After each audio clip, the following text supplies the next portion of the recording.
कहानियां, हर चीज की एक कहानी होती है ना? एक इंसान की, एक देश की या फिर पूरी दुनिया की। आज हम तीन ऐसी ही कहानियों को समझेंगे जो हमें बताती हैं कि हम कौन हैं, हम किससे डरते हैं और हम जा कहाँ रहे हैं। तो ये कहानियां हमें अपने बारे में क्या बताती हैं? देखिए, ये सिर्फ गुजरे जमाने की घटनाएं नहीं हैं। नहीं, ये तो हमारे सपनों का, हमारे डर का, हमारी हकीकत का एक आईना है। ये हमें दिखाती हैं कि हम इंसान के तौर पर कौन हैं और आने वाले वक्त में क्या बन सकते हैं। तो चलिए शुरू करते हैं अपनी पहली कहानी से। ये कहानी है एक राष्ट्र के जन्म की। ये कहानी है भारत की आज़ादी की और उन दो महान नायकों की जिनके विचारों ने आज के भारत की नींव रखी। तो एक तरफ थे महात्मा गांधी, जिन्हें हम राष्ट्रपिता कहते हैं, और दूसरी तरफ थे डॉक्टर अंबेडकर, जिन्होंने हमारा संविधान बनाया। अब देखिए, दोनों के रास्ते भले ही अलग थे, पर मंजिल मंजिल एक ही थी। एक ऐसा भारत बनाना जो आज़ाद भी हो और जहां हर कोई बराबर भी हो। गांधी जी का मानना था कि सबसे बड़ा हथियार हिंसा नहीं बल्कि अहिंसा और सत्याग्रह है। इसी एक विचार से उन्होंने करोड़ों भारतीयों को एक साथ ला खड़ा किया और ये दिखाया कि बिना हथियार उठाए भी सबसे बड़ी लड़ाई जीती जा सकती है। और उनका ये आइडिया आज भी दुनिया भर में लोगों को प्रेरणा देता है। और वहीं दूसरी तरफ डॉक्टर अंबेडकर का सपना सिर्फ राजनीतिक आज़ादी तक ही नहीं रुका था। वो ये बात अच्छी तरह से जानते थे कि असली आज़ादी तो तब मिलेगी जब समाज में बराबरी होगी। इसीलिए उन्होंने संविधान के जरिए हर नागरिक को सामाजिक न्याय का हक दिया और कहा, शिक्षित बनो, संगठित रहो और संघर्ष करो। तो ये तो थी उम्मीद और सपनों की कहानी। लेकिन कहानियों का एक दूसरा पहलू भी होता है, डर का पहलू।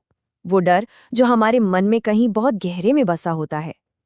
तो अब चलते हैं एक ऐसी ही कहानी की तरफ जो शायद हमारे रोंगटे खड़े कर दे। ये कहानी है सूरत के डुमास बीच की। वहाँ के लोग मानते हैं कि ये जगह कभी एक शमशान घाट हुआ करती थी। और कहते हैं ना कि कुछ जगहें अपना अतीत कभी पूरी तरह से नहीं छोड़ती। सोचिए, दोस्तों का एक ग्रुप है जो मस्ती करने के लिए बीच पर गया है। दिन में तो सब बढ़िया था, भीड़, मज़ा, सब कुछ। लेकिन जैसे जैसे शाम ढलती है, वो जगह खौफनाक होने लगती है। और सुबह होते होते उनका वो मज़ेदार दिन एक भयानक अनुभव में बदल चुका था। उस जगह के बारे में एक चेतावनी दी जाती है, अगर कोई नाम लेकर बुलाए तो पीछे मुड़कर मत देखना। और उन दोस्तों के लिए ये सिर्फ एक लोक कथा नहीं रही। जब अंधेरे में उन्हें जानी पहचानी आवाजें पुकारने लगी, तो एक तरफ था ये अनजाना व्यक्तिगत डर। अब यहाँ से हम एक ऐसे संकट की तरफ बढ़ते हैं जो पर्सनल नहीं बल्कि ग्लोबल है। ये एक ऐसी हकीकत है जिसका असर हम सब पर पड़ रहा है, चाहे हम दुनिया में कहीं भी हों। तो सवाल ये उठता है कि असली डर कौन सा है? क्या वो अनजाना डर जो डुमास बीच जैसी कहानियों में छिपा है, या फिर वो डर जो हर रोज हमारी आंखों के सामने है, जिसे हम रोज खबरों में देखते हैं और महसूस करते हैं?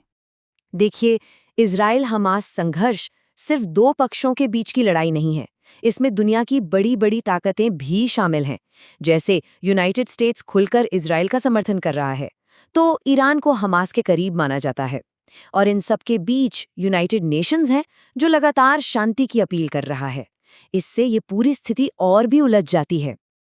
और इस तरह के किसी भी संघर्ष का असर सिर्फ जंग के मैदान तक नहीं रहता। नहीं, ये पूरी दुनिया की अर्थव्यवस्था को हिला के रख देता है। तेल की कीमतें बढ़ जाती हैं, शेयर बाजार गिरने लगते हैं और इन सब का सीधा असर हम सब की जिंदगी पर पड़ता है। तो अब तक हमने तीन बिल्कुल अलग अलग कहानियां देखी, एक राष्ट्र के सपने की, एक व्यक्तिगत डर की और एक वैश्विक संकट की। अब सवाल ये है कि ये कहानियां आखिर आपस में जुड़ती कैसे हैं और हमें सिखाती क्या हैं? असल में ये तीनों कहानियां हमें मानवीय अनुभव के तीन अलग अलग लेवल दिखाती हैं। पहली कहानी आज़ादी का सपना, ये एक राष्ट्र का सामूहिक सपना है जो उम्मीद देता है। दूसरी कहानी है एक अनजाने व्यक्तिगत डर की, जो हमारे तर्क को चुनौती देती है। और तीसरी कहानी है दुनिया के संकट की, एक वास्तविक चिंता जिसका सामना हम सब मिलकर कर रहे हैं। तो आखिर में ये सवाल बचता है, हमारे आज के समय की सबसे बड़ी, सबसे निर्णायक कहानी कौन सी है? क्या ये एक बेहतर दुनिया बनाने का सपना है, या एक अनजाना डर जो हमें पीछे खींच रहा है? या फिर वो वैश्विक संकट जिसका समाधान हम सबको मिलकर खोजना है।